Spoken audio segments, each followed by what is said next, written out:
everyone. Today, I am Gary MacDougall, and I'm going to talk to Kerry today about permaculture, and we're going to talk about saving the planet. Because you have a solution. I think more people need to hear about it, and they need to hire you, they need to, or they can be inspired to do their own work, or they can support. Right now I'm doing a tree list, which is not the genre of trees. It's not saying it's a legume, it's not saying this is a pine tree or a citrus tree. It's saying, where do these trees grow best? What environments are they perfectly suited for? What are their purposes? Are they good for mulching? What medicinal benefits are there? What ailments do you have, and how can you use these? So I want to take it to those levels. I actually want some help in this too. I want to shout out to somebody that knows how to build computer designs to partner with me on this. Your YouTube channel, I really like when you brought up your YouTube channel. I kind of forgot about that and had it in my notes, but I hope you share that kind of information, because that's the type of stuff that I'm hoping that people take on at like big levels. You asked me what big projects we were on, other stuff. Australia has been amazing for me. It seems the smallest property I've ever done work on is 30 acres. That's 120,000 square meters, or 120 strem. The biggest property that I've been going back to yearly is 70 acres, which is doing an interview on a boat on their lake. And the lake's amazing. The wildlife, the diversity there is amazing. I'm with Richard. Hi, I'm Richard. I run the Byron Community College. We run a big permaculture school. So I've been looking at how do you put in roads that don't cause erosion problems. Because when you put in structures, when you put in roads, when you put in trees, you don't want to actually make work for yourself because you've designed them poorly. They need to be placed in certain ways. So I've been doing all of that on this site, and also greenhouse, where to place the chicken shed, how to put the garden in. They've got horses, so catering for their animals. They've got cows, so catering for cycling of the cows. But most of all, the most important thing is Australia, and this year they went through hell. We've built a few swales on the site. Well, there you have it. 20-metre swale, 9 trees.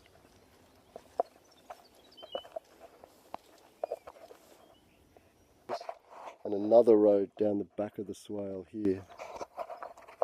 But basically you could leave it like that and you have the start of food security. Big one on their main agricultural land, which they're going to subdivide the front into 2 housing blocks. So the back fence is all natural food forests, which become their borders, which burn water and feed water into the surface and subterranean water their ground. So they'll be able to produce food on their crop, on their property, for their animals for months longer than anybody else can, just by putting in the swales and the systems. And they minimise their work by designing things that are close. You don't put your garden 100 metres away because it looks pretty. You put your garden close to your back door because it's closest to your kitchen. And you have your chickens downwind, but also close. Like, how many times a day will you visit your chickens? I'd say I probably go about 3 times. Wow. It's something that I realized that I put it at the back of my yard. It's 100 feet from our house. It's too far. Yeah. It's too far. And having said that, I love going there. So it's just like it's my morning walk out into nature to listen to birds and stuff. So I'm okay with it. But the kitchen garden for sure. Like if we're going out for herbs, or I go daily for greens like kale and collards and all that stuff. It's right at the front door, which is right outside the kitchen, which is right there. I'm in, I'm out. It's very close. So I totally get it on that. It has to be accessible. It has to be close. Water has to be accessible, close, easy. All that stuff's got to be easy for it to work for me. Water harvesting is a key thing on land. It's also a key thing in urban agriculture. When you've got a balcony or a rooftop, you need to collect the rainwater. I was talking to a pool guy. He was cleaning out a pool, and I said to him, he said, "You got the water tank, you're using the water?" And I go, "Yeah." And he says, "Don't. You'll grow algae." And I'm going, "Hang on a minute, let me think about that." He's right. Because rainwater has a lot of nitrogen in it. It is natural fertilizer. It's what the earth grew up on. We evolved with that. So by putting it in your swimming pool... I got to speak to stuff. Just like the importance of capturing water in swales and landscapes. It's more than just capturing water in landscapes, which then helps grow vegetation, but it also, in doing so, it helps store more carbon in the soil. I've seen videos where, because they store more carbon in the soils by having swales and capturing water, then the plants that are there, they transpire more water into the atmosphere, which helps create more water, more rainfall.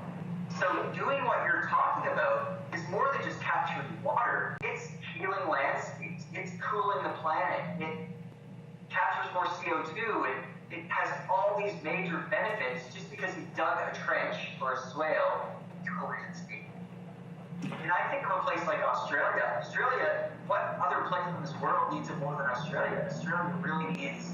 Yeah, they're pretty switched on. They're actually waking up right now. Yeah. New houses have to have water tanks, rain tanks, grey water tanks. It's brilliant. Victor Schauberger, he also teaches about the natural cycle of things, and he's very worth looking at, Victor Schauberger. I started to mention before there was a system to do with fireplaces in houses. Every house I've ever been into, you're freezing, right? It's cold, you want to start your fire. And you've got that ledge on the ground that's about yay high. And so you light your fire, it all burns, your face is starting to burn, so you rotate a little bit. And then your side burns, you rotate, and then your back burns, and the room is cold. You're burning, and your ankles are freezing. And it's creating an updraft that is drawing the cool air from your external rooms up through the chimney and out. So the solution, the answer of all of that is an ancient technology which permaculture also has, which is rocket stove and rocket mass heaters. Just as it's spelled as it sounds, rocket. That is awesome. So there's stuff like that that are just awesome, like in nature and like just learning how to use technology, how to use airflow. Yeah. And there's solutions. This thing is something I thought, you know what, if I get a house and I choose to have a fireplace and not a rocket stove, it's only cosmetic, or I multi-use it, I make it so it can also cook my lamb chops, for instance. But I'd never use the fire to heat water directly because it chills the air, it condenses the creosote because fire burns very cold compared to a rocket stone. It doesn't burn off all the minerals and the volatile chemicals and the resins. They stick to these cold surfaces of your water systems. So if you create any fireplace that has copper pipes in it or a tank, you are going to create a scenario that will one day burn your house down, literally. Because you think, oh, too much build-up, I'll turn the fire up and I'll burn the shit off, and the shit burns. And it stays burning and you can't put it out, and then your whole chimney burns. And I've even seen a concrete house with thermal insulation designed for fires that all melted. All of the pipes in the floor had melted, and it's because his house was concrete that it didn't burn down, because he'd built in cooling systems. So don't do it. Go for rocket stove technology to learn about that if you want to heat water. And if you want a system that blows cold air out your exhaust, warms your house using thermal mass, ancient technologies, and burns off all of the volatile chemicals, so it converts them into energy that you use to warm your house. And people are doing amazing things in, I think in your region of the world, there's some guys that have snow, they've got a geodesic dome home, they've got one thermal mass couch made of rocks, they run their exhaust flue from their rocket stove through that, they burn it for 3 hours, it keeps the house warm for 24, whilst there's snow packed on the outside.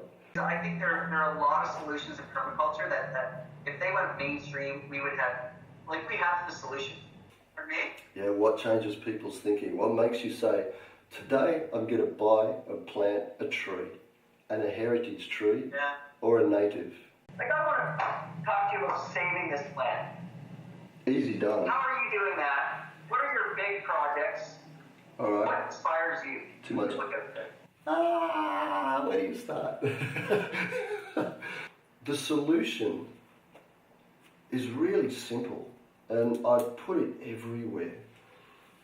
If we were to grow at home using sustainable practices and grow heritage and natives to support the local wildlife, and heritage for your own food abundance and create the diversity. So we grow at home using sustainable permaculture systems, and then with that food and seed, we share it with our next door neighbours, our friends, our family, and teach them how to do it. Before long, everybody will be chemical free, will be organic, will be GMO free. Say goodbye to all the major world problems right there in those chemical and GMO, and we'll be growing healthy traditional food that we evolved with. And it's that simple. Yeah. It's so simple it's stupid. So that's what I encourage people to do. I use a set of 5 questions that I ask myself with anything new. We've worked on one. Is it sustainable? We've seen that. Is one question. Second question, is it heritage? Did we evolve with it? Is it ethical? And what does my gut say?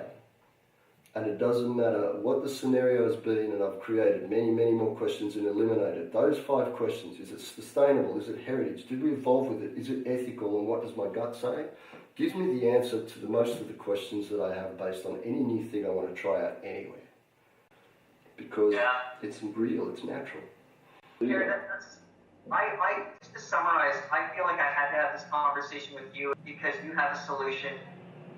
I think more people need to hear about it, and they need to hire you. They need to, or they can be inspired to do their own work, or they can support permaculturists in their area.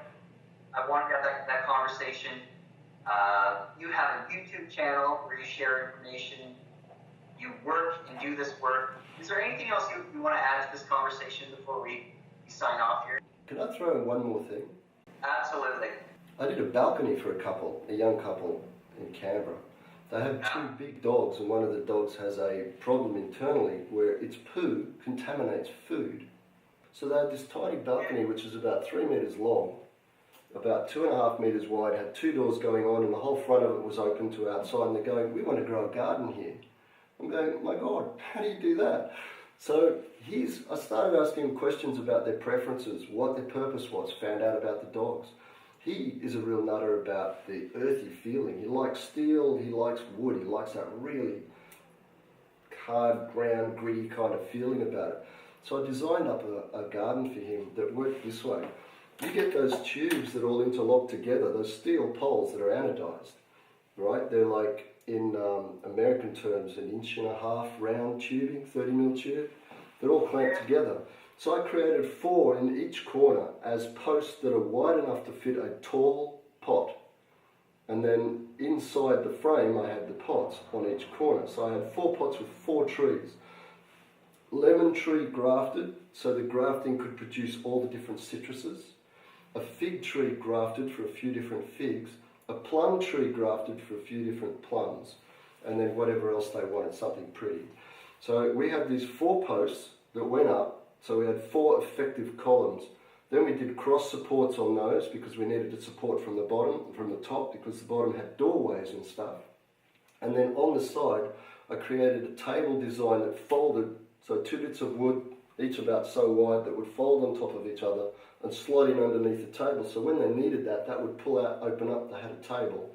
On that was their bench, their workspace, adjustable in height because you had the bolts, you could choose where you wanted to make that level. And then on that wall, I had slots across and built in long garden beds, plastic back sheet, where they could plant all their plants and their food. So that wall was their food growing plant. The corners were the tree growing plants. Then we had furniture they wanted to have guests over, and the bottom of it, there was in one corner a tray for their dog to poo in, or their dogs. And then they had furniture, and you go, where do you put the furniture, where do you put the people? So we hung them from the tops of the bars going across and pulled them up. And then we also had hammock designs put in, ropes coming down with lights built into them, and created greenery all around within the tubes. And in between the door space and the walls had the air conditioner fit in. And all of that was done on one small balcony. And then when they leave the unit, because they were renting, when they leave the unit, unbolt it, take it with them, set it up somewhere else. And he got carried away with this. He got really excited, smart guy, and he's going, you know what? They're pipes, they're hollow. Why don't we fill them with water and heat the water? So then when it's cold, we've got heating. So he was going nuts about it too. So that was a fun project. Yeah. Anyway, I just wanted to end on that. Well, places and grow food and do tons of great stuff. Thank you, Kerry. Thank you so much. Gary, And, pleasure. I will message you about this video. Cool. We'll go from there. And we'll talk later. And I'm looking forward to seeing your other stuff. By the way, thank you for your advice. You gave me some advice on my videos and a little bit of personal stuff, and I appreciate it very much. Thanks. Awesome. You're welcome. Okay, Carol.